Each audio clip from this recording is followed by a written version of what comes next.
Jai Jinendra to all of you and welcome to our YouTube channel named CL Avish Purvi. In this class, we are going to discuss chapter number 9, that is audit of items of financial statements. This chapter is very important as it has a weightage of approximate 15 marks in your papers. So starting with the chapter. So the chapter is audit of items of financial statements. Item of financial statement means income, expenses, assets, liabilities and equity. तो auditor यहाँ पर इन items की audit करेगा. तो starting with the introduction, company जो होती है उसको फाइनेंशियल स्टेटमेंट प्रिपेयर करने होते हैं as per Indian gap, that is generally accepted accounting principles. That is वो प्रिपेयर करती है अपने financial statement as per accounting standards और एज़ पर इंड AS. तो ये मैनेजमेंट के ऊपर होता है क्योंकि रिक्वायरमेंट दे रखी है कि इंड AS के हिसाब से प्रिपेयर करना है तो उसे उस हिसाब से प्रिपेयर करने पड़ेंगे.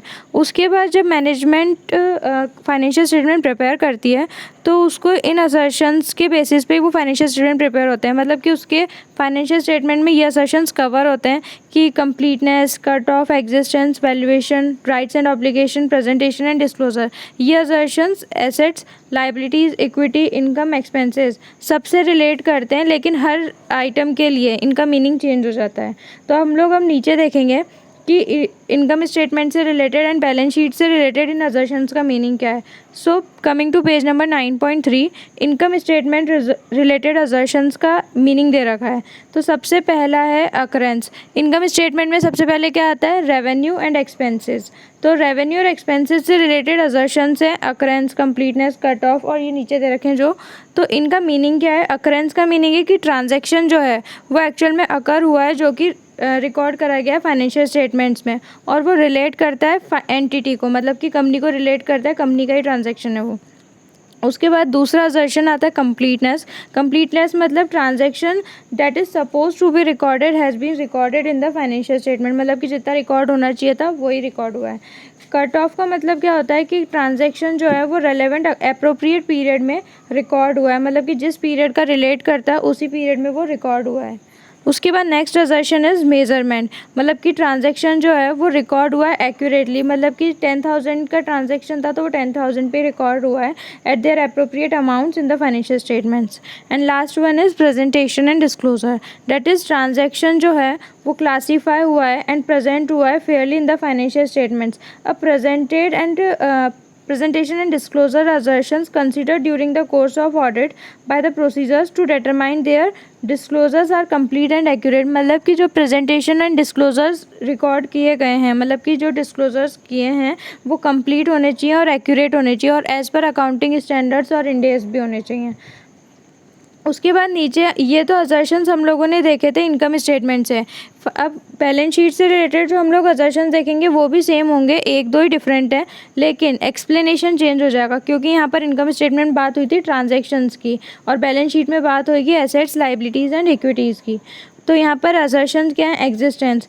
मतलब कि एसेट, लाइबिलिटी और इक्विटी एग्जिस्ट करती है एट द पीरियड एंड पे, क्योंकि बैलेंस शीट बनती है एसेट तो वहाँ पर एट द पीरियड एंड पे वो चीज़ एग्जिस्ट भी करनी चाहिए. उसके बाद कंप्लीटनेस. तो एसेट, लाइबिलिटी और इक्विटी जो है वो suppose to be recorded have been accurately recorded in the financial statements.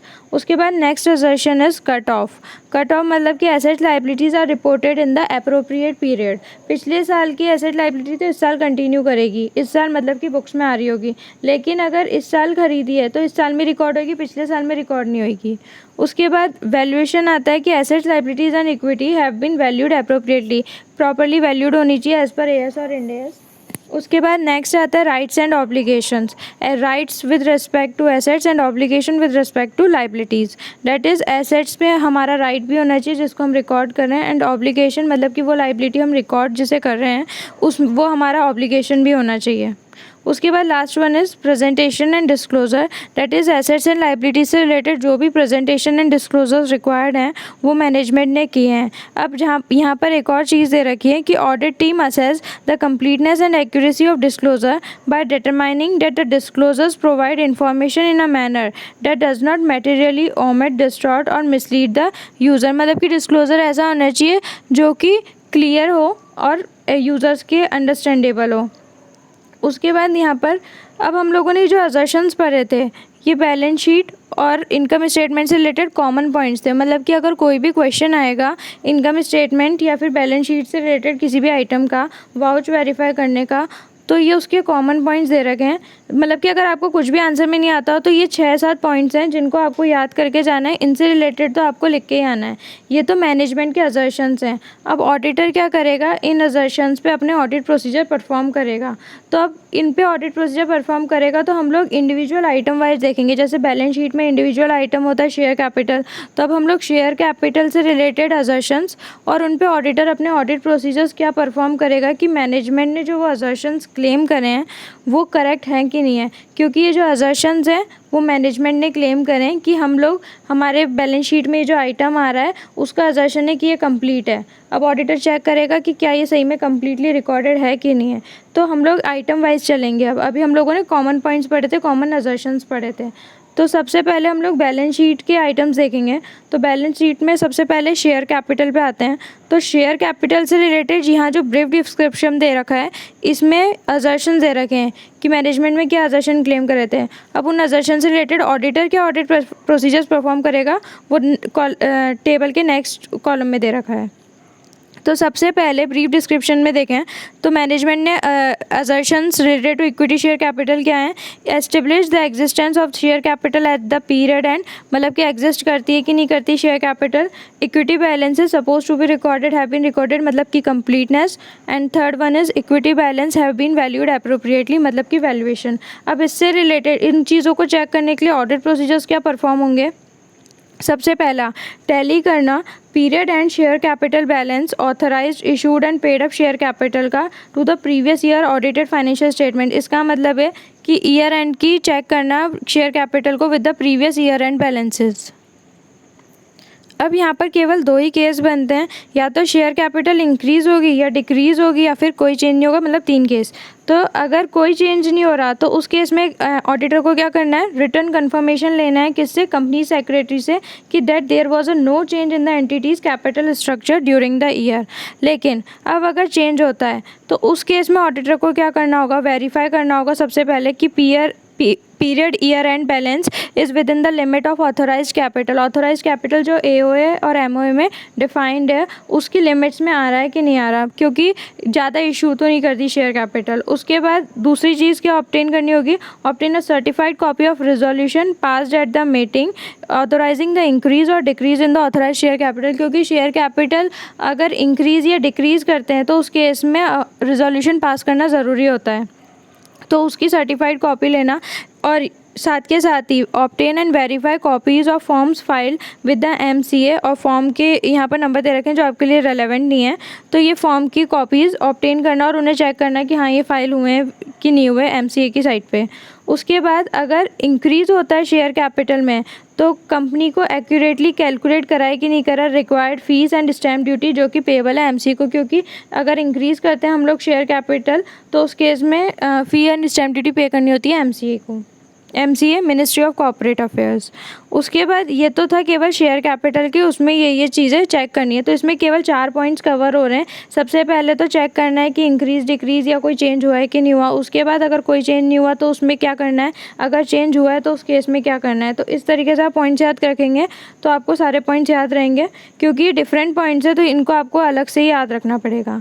उसके बाद अगर शेयर इशू हुए हैं प्रीमियम पे, यहाँ पर सारी चीज़ें अब शेयर कैपिटल की चलेगी। तो पहले तो हम लोगों ने नॉर्मल शेयर कैपिटल की बात करी। अब अगर शेयर्स इशू हुए प्रीमियम पे तो उस केस में कौन सा सेक्शन लगेगा, सेक्शन 52। तो सबसे पहले इसमें तो ये देखना होगा कि मतलब ऑडिटर क्या करेगा एक्चुअल में। अगर हम लोग देखें तो ऑडिटर पहले देखेगा कि लॉ में रिक्वायर्ड क्या है और उसके बाद देखेगा कि कंपनी ने उस चीज़ को फॉलो करा है कि नहीं करा। तो लॉ में रिक्वायर्ड क्या है वो किस में बता रखा है, सेक्शन 52 में। सेक्शन 52 क्या बोलता है कि अगर कंपनी ने शेयर्स को इशू करा है प्रीमियम पे तो उसको जो सिक्योरिटी प्रीमियम का अमाउंट रिसीव हुआ है उसको ट्रांसफ़र करना होगा सिक्योरिटी प्रीमियम अकाउंट में, और साथ के साथ ही उसको ये डिफ़ाइन करना होगा कि वो इसको इस सिक्योरिटी प्रीमियम अमाउंट को किस पर्पज़ के लिए यूज़ करेगी। तो यहाँ पर यही लिखा हुआ है कि in case a company issue share at a premium and that is at the amount in excess of the nominal value of the shares whether for cash और अदरवाइज। तो सेक्शन 52 क्या बोलता है? Provides that a company shall transfer amount received by it as security premium to security premium account and state the means in which the amount in the account can be applied। मतलब वो कैसे use करने वाली है। The provision of this act relating to reduction of share capital of company shall apply as if the security premium account were the paid up share capital of the company। उसके बाद यहाँ पर कुछ application of security premium account दे रखे हैं जो section 52 में डिफाइंड है कि सिक्योरिटी प्रीमियम अमाउंट किस किस चीज़ों के लिए यूज़ हो सकता है। सो सिक्योरिटी प्रीमियम कहाँ कहाँ पर यूज़ हो सकता है? Towards the issue of unissued shares as fully paid bonus shares. It means bonus shares अगर इशू कर रही है कंपनी तो उसके लिए सिक्योरिटी प्रीमियम यूज़ कर सकती है। Writing off preliminary expenses, writing off expenses related to commission और discount allowed on the issue of shares और debentures, in providing the premium payable on redemption of any redeemable preference share. मतलब कि अगर preference shares को redeem कर रहे हैं या डिबेंचर्स को रिडीम कर रहे हैं प्रीमियम पे तो उस केस में सिक्योरिटी प्रीमियम यूटिलाइज कर सकते हैं। And lastly for the purchase of its own shares और other securities it means buyback. तो ये पॉइंट्स जो दे रखे हैं ये आपके क्वेश्चन अलग से भी आ सकता है कि सिक्योरिटी प्रीमियम अकाउंट का यूज़ कैसे कर सकती है कंपनी। तो आपको सेक्शन 52 कोड करना पड़ेगा एंड ये पॉइंट्स लिखने पड़ेंगे तो ये डायरेक्टली आपके क्वेश्चन भी आ सकता है। अब यहाँ पर ये तो हम लोगों ने पढ़ा सेक्शन क्या कहता है। ऑडिटर को क्या करना होगा? Auditor needs to verify that the premium received if any has been transfer to security premium account and whether application of the amount out of the said security premium account is only for the purpose mentioned above। क्योंकि इन्हीं चीज़ों के लिए security premium account use हो सकता है, ये law में रिक्वायर्ड है।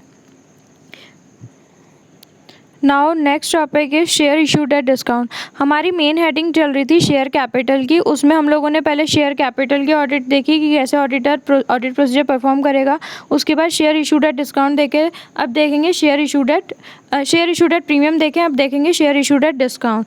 तो ये शेयर इशूड एट डिस्काउंट आपके नवंबर 19 का क्वेश्चन है तो नॉट मच रेलेवेंट, लेकिन फिर भी एक बार देख लेते हैं।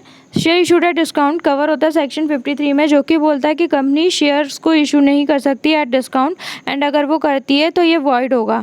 लेकिन इसका एक्सेप्शन आता है सेक्शन 54 जो कि बोलता है कि कंपनी स्वेट इक्विटी शेयर्स को डिस्काउंट पे इशू कर सकती है। अब यहाँ से आपके लिए एक MCQ भी पूछा जा सकता है कि अगर कंपनी शेयर्स को इशू करती है डिस्काउंट पे तो वो क्या वैलिड होगा, वॉइड होगा, नन ऑफ द अबोव। तो उसमें आपको आंसर लिखना है void.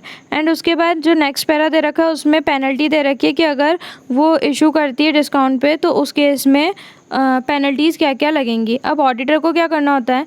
Auditor needs to check the movement in the share capital and whenever any issue, तो उस केस में ऑडिटर को वेरीफाई करना होगा कि वो डिस्काउंट पे तो इशू नहीं करें कंपनी में। And share holders authorising issue of share capital and the issue price.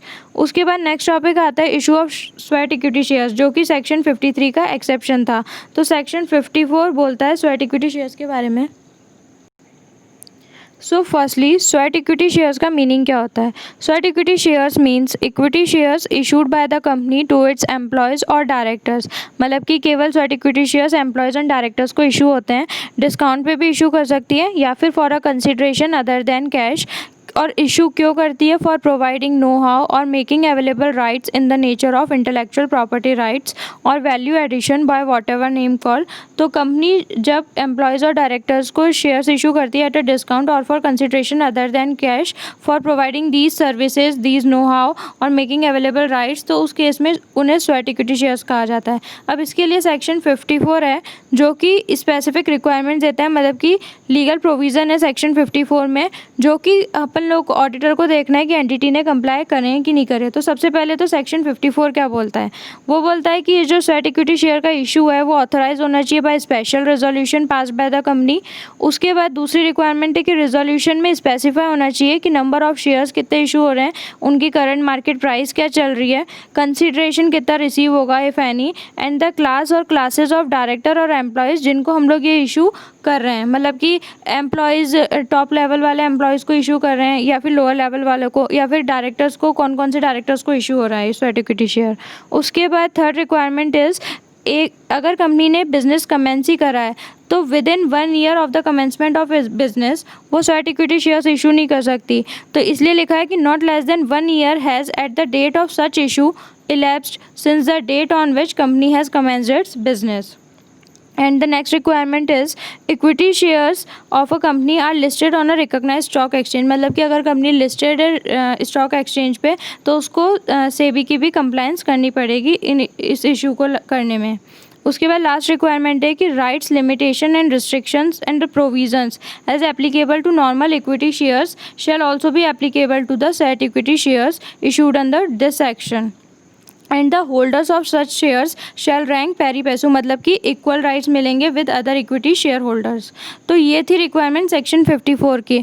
अब ऑडिटर को क्या देखना होगा कि स्पेशल रिजोल्यूशन पास हुआ कि नहीं हुआ, रिजोल्यूशन ने स्पेसिफाई करी कि नहीं करी, number of shares, current market price, consideration वगैरह। उसके बाद 1 साल के अंदर अंदर तो कहीं कंपनी ने स्वेट इक्विटी शेयर्स इशू नहीं करे, ये ऑडिटर को चेक करना होगा। इक्विटी शेयर्स अगर लिस्टेड है रिकॉग्नाइज्ड स्टॉक एक्सचेंज पे तो कंपनी ने सेबी की रेगुलेशंस फॉलो करी कि नहीं करी। और उसके बाद जो स्वेट इक्विटी शेयर्स के राइट्स, ऑब्लिगेशंस, लिमिटेशन, रिस्ट्रिक्शंस सब इक्वल है as compare to other equity share holders, ये सब ऑडिटर को चेक करना होगा। उसके बाद यहाँ पर स्वेट इक्विटी शेयर्स खत्म होता है। अब नॉर्मल शेयर कैपिटल से रिलेटेड पॉइंट दे रखा है कि ऑडिटर को also verify whether the fresh issue of shares was a right issue or a preferential issue and whether the relevant requirements for the issue of share capital जो कि companies act में बता रखी है वो कंप्लाई हुई है कि नहीं हुई है। मतलब कि अगर राइट इशू और प्रेफरेंशियल इशू आ रहा है तो कंपनीज एक्ट में जो उसके लिए सेक्शन है एंड अकॉर्डिंगली जो उसके रेगुलेशंस हैं वो कंपनी ने कंप्लाई करे हैं कि नहीं करे हैं।